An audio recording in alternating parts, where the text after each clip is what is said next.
कि आज हम पढ़ेंगे paragraph number 5.2 the search for genetic material. तो जेनेटिक मटेरियल की अब सर्च शुरू हो रही है कि कैसे हमें पता चलेगा कि जेनेटिक मटेरियल हमारा क्या है, क्या वो डीएनए है, क्या वो आरएनए है या प्रोटीन्स है, क्या लेट्स सी पता चलता है या नहीं पता चलता। तो देखिए, even though the discovery of nuclein by Meser and the proposition for principles of inheritance by Mendel were almost at the same time। तो जो हमारे मीजर थे उन्होंने क्या बताया था कि न्यूक्लिन होता है एक सेल के अंदर, और उसी टाइम पे मैंडल ने बताया था कि हमारा जो प्रिंसिपल्स ऑफ इनहेरिटेंस या रूल्स जिन्हें हम कहते हैं, तो वो हमारे ऑलमोस्ट सेम टाइम पे आए थे। But that the DNA act as genetic material took long to be discovered. बट ये बात को बहुत ज़्यादा समय लग गया कि डीएनए हमारा जेनेटिक मटीरियल होता है। ये 1926 की बात है जब the quest to determine the mechanism for genetic inheritance had reached and the molecular level. तो ये बात 1926 की है जब ये हमारा जो पूरा जो हमारा चल रहा था प्रपोजिशन, ये हमारी तब वहाँ जाकर पहुँच गई कि ये सब चीज़ें हमारी जो मैकेनिज्म है, ये जेनेटिक इनहेरिटेंस हमारा जो है मॉलिक्यूलर लेवल पे पहुँच गया। मतलब तब हम मॉलिक्यूल्स की स्टडी करनी हमने तब से शुरू करी 1926 से कि हमारे सेल के अंदर मॉलिक्यूल्स भी होते हैं। मॉलिक्यूल्स वही है DNA, RNA, protein, amino acid, ये सब हमारे मॉलिक्यूल्स होते हैं। Previous discoveries by Gregor Mendel, Walton Sutton, Thomas Hunt Morgan या T H. Morgan and numerous other scientist had narrowed the search to the chromosome located in the nucleus of most cell. तो इन तीन scientist की वजह से हमारे लिए थोड़ा आसान हो गया था कि फाइंड आउट करना क्रोमोसोम कहाँ होते हैं। तो फाइनली हमें ये पता चला कि जो क्रोमोसोम होते हैं वो हमारे न्यूक्लियस के अंदर होते हैं। मोस्ट ऑफ द सेल्स के न्यूक्लियस के अंदर होते हैं क्रोमोसोम, क्योंकि टी.एच. मॉर्गन वगैरह ने सबने हमें लिंकेज रिकॉम्बिनेशन बताया ही था। But the question of what molecules was actually the genetic material. तो हमारा अब क्वेश्चन ये था कि कौन से मॉलिक्यूल्स हमारे जो होते हैं वो एक्चुअली जेनेटिक मटेरियल होते हैं। इसका आंसर नहीं दिया गया था, क्योंकि मैं सिर्फ ये बताया था कि इतने मॉलिक्यूल्स होते हैं, बट ये नहीं पता था कि उनमें से कौन सा मॉलिक्यूल है जो जीन्स कैरी कर रहा है, जो अपने अंदर इन्फॉर्मेशन कैरी कर रहा है, वन जनरेशन दूसरी जनरेशन में ट्रांसफ़र कर रहा है। वो हमें नहीं पता चला था अभी तक। उसके बाद एक एक्सपेरिमेंट किया गया, उस एक्सपेरिमेंट का नाम रख दिया गया ट्रांसफॉर्मिंग प्रिंसिपल। तो देखते हैं कि एक्सपेरिमेंट में क्या हुआ। तो देखिए 1926 के बाद सीधा 1928 में हम लोग आ गए। 1928 में क्या हुआ, फ्रेडरिक ग्रिफिथ आए in a series of experiment with Streptococcus pneumoniae. उन्होंने क्या करा, अपने बहुत सारे एक्सपेरिमेंट किए एक न्यूमोनिया कॉजिंग बैक्टीरिया, ऐसा बैक्टीरिया जो लंग्स में इन्फेक्शन करता है, उसका नाम था Streptococcus pneumoniae. Witnessed a miraculous transformation in bacteria. उन्होंने बहुत बड़ा चेंज देखा है बैक्टीरिया के अंदर। During the course of his experiment, उन्होंने अपने एक्सपेरिमेंट के टाइम पे क्या किया, a living organism that is bacteria had change in physical form. उन्होंने एक मिराकुलस, पूरा एक मैजिकल चेंज देखा, क्या कि बैक्टीरिया अपनी फॉर्म से पूरा का पूरा बदल गया। क्लियर हो गया? अब देखेंगे वो कैसे बदला एक बैक्टीरिया। उन्होंने अब एक्सपेरिमेंट स्टार्ट किया। व्हेन स्ट्रेप्टोकोकस निमोनिया या न्यूमोनोकोकस, इसको हम बोल सकते हैं, क्लियर हो गया, bacteria are grown on a culture plate. जब हम इस बैक्टीरिया को एक कल्चर प्लेट में ग्रो करवाते हैं तो उस टाइम ये बैक्टीरिया दो तरीके की जनरेशन लेके आता है, दो तरीके की अपनी कॉलोनी बनाता है। मान लो एक कॉलोनी उसकी होती है स्मूथ शाइनी कॉलोनी, एक कॉलोनी होती है इसकी स्मूथ शाइनी मतलब चमक वाली कॉलोनी होती है, और एक इसकी होती है रफ कॉलोनी। रफ मतलब उसमें कोई भी शाइनी अपीयरेंस कॉलोनी में नहीं होता। अब देखिए, this is because the S strain bacteria have a mucus polysaccharide coat. जो हमारी बैक्टीरिया शाइन हो रहे हैं, अब एग्जाम में आएगा बोर्ड में, बैक्टीरिया क्यों शाइन हो रहे थे, क्योंकि उस बैक्टीरिया की कॉलोनी के ऊपर एक चिपचिपी म्यूकस की एक लेयर बन रही थी जिससे वो चमक मार रही थी दूर से, तो वो गया shiny colony.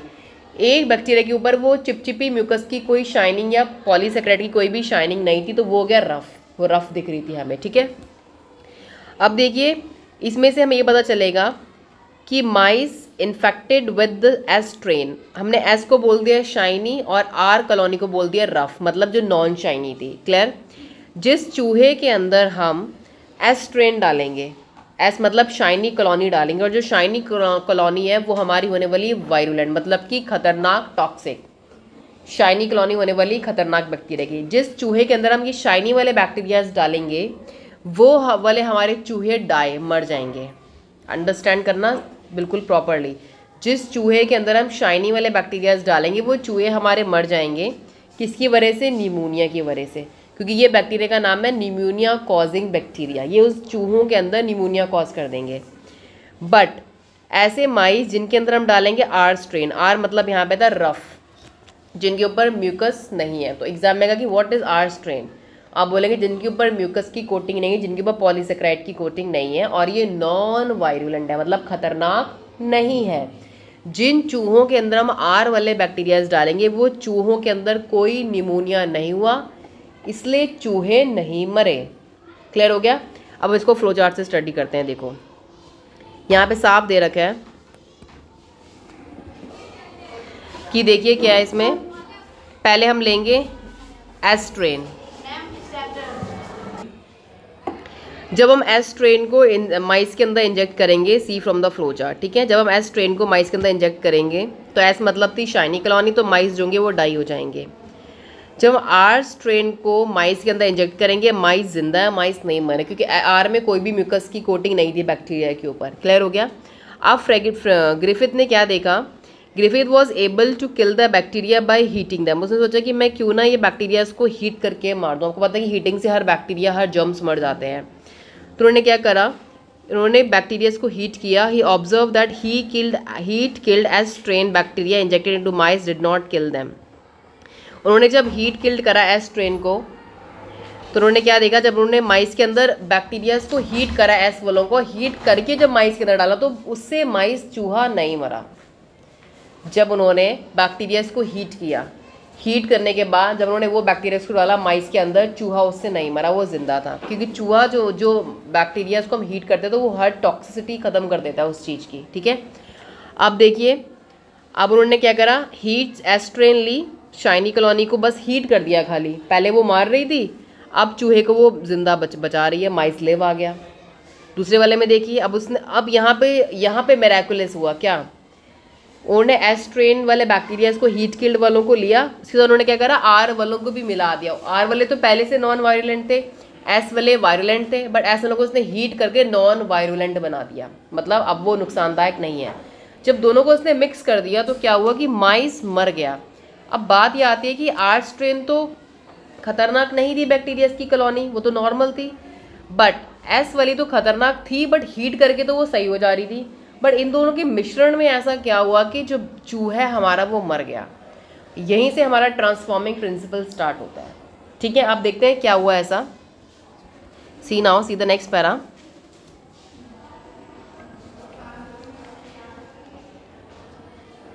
Injected a mixture of heat killed S and R live R bacteria, the mice died.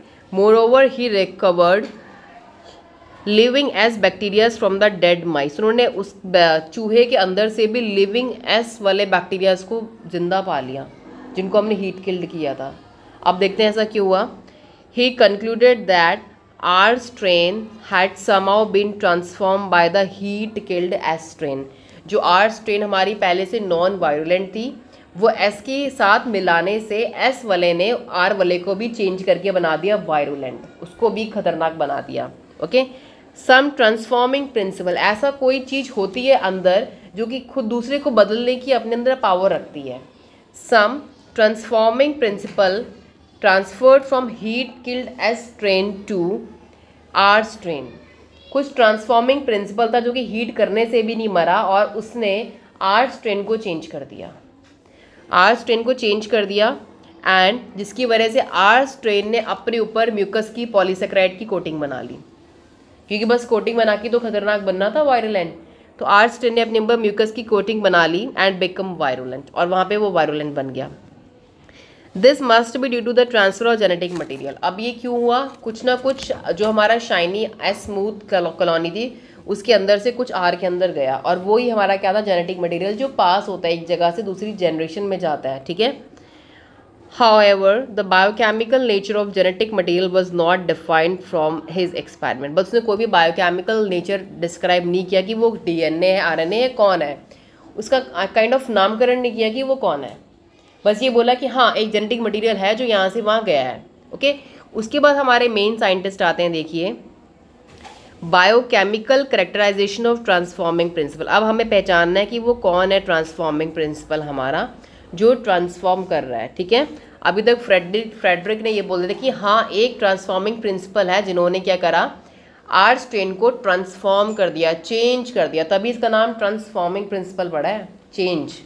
R strain जो अच्छे थे उसको भी बुरा बना दिया, ठीक है। अब देखिए, prior to the work of Oswald Avery, Colin MacLeod and Maclyn McCarty, 1933 से 1944 तक इन्होंने काम किया, करीब 10 साल। The genetic material was thought to be protein, उस टाइम पे जेनेटिक मटीरियल को सोचा जाता कि एक प्रोटीन के रूप में होता है। They work to determine the biochemical nature of transforming principle in Griffith experiment.